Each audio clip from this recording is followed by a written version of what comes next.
নমস্কার বন্ধুরা, recruitment update YouTube চ্যানেলে সকলকে স্বাগত জানিয়ে আজকে 1-5-2024 পশ্চিমবঙ্গের অঙ্গনওয়াড়ি কর্মী নিয়োগ সংক্রান্ত একটি গুরুত্বপূর্ণ আপডেট রয়েছে। অঙ্গনওয়াড়ি সুপারভাইজার যে নিয়োগের একটা চলছিল কোর্টের, সে আইনি জট কাটলো। আসুন এই সংক্রান্ত আপডেট দেখে নিই বিস্তারিত কী রয়েছে।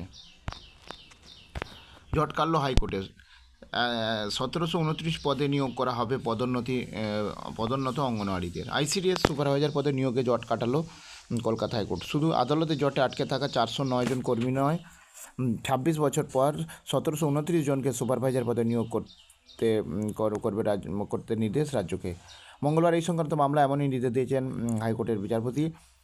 আদালত জানিয়েছে 50% নিয়ম মেনে রাজ্যকে 3458 শূন্য পদের মধ্যে 1729 জনকে অঙ্গনওয়াড়ি কর্মীর মধ্য থেকে নিয়োগ করতে হবে। মামলাকারীদের আইনজীবী বলেন, আইসিডিএস সুপারভাইজার পদে সর্বশেষ নিয়োগ হয়েছিল 1998 সালে এবং পরবর্তী নিয়োগ প্রক্রিয়া শুরু হয় 2019 সালে এবং 3458টি আইসিডিএস সুপারভাইজার শূন্য পদে নিয়োগের বিজ্ঞপ্তি প্রকাশিত হয়। কিন্তু কেন্দ্র 2015 সালের 15ই সেপ্টেম্বর এক নির্দেশনামা পরিষ্কার উল্লেখ করে যে শূন্য পদের 50% অঙ্গনওয়াড়ি কর্মী থেকেই পদোন্নতির ভিত্তিতে নিয়োগ করতে হবে। কিন্তু অভিযোগ, রাজ্য অঙ্গনওয়াড়ি কর্মীদের জন্য শুধুমাত্র 4422টি শূন্য পদ রেখে বাকি 3036 শূন্য পদে সরাসরি নিয়োগ প্রক্রিয়া শুরু করে, যা নিয়ে হাইকোর্টের দ্বারস্থ হন কিছু অঙ্গনওয়াড়ি কর্মী। আইনজীবীর দাবি, সেই মামলায় বিচারপতি গত 2023 সালে 19 সেপ্টেম্বর রাজ্যকে নির্দেশ দিয়েছিলেন 50% শূন্যপদে অঙ্গনওয়াড়ি কর্মীদের থেকে পদোন্নতির ভিত্তিতেই নিয়োগ করতে, কিন্তু রাজ্য সেই নির্দেশ অমান্য করে নিয়োগ প্রক্রিয়া চালু রাখে।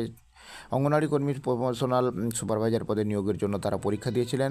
1152 জনের একটি মেধা তালিকা প্রকাশ করা হয়, কিন্তু তাদের সবাইকে সুযোগ না দিয়ে নিয়োগ প্রক্রিয়া সরাসরি শুরু হয় বলে অভিযোগ। তাই মেধা তালিকাভুক্ত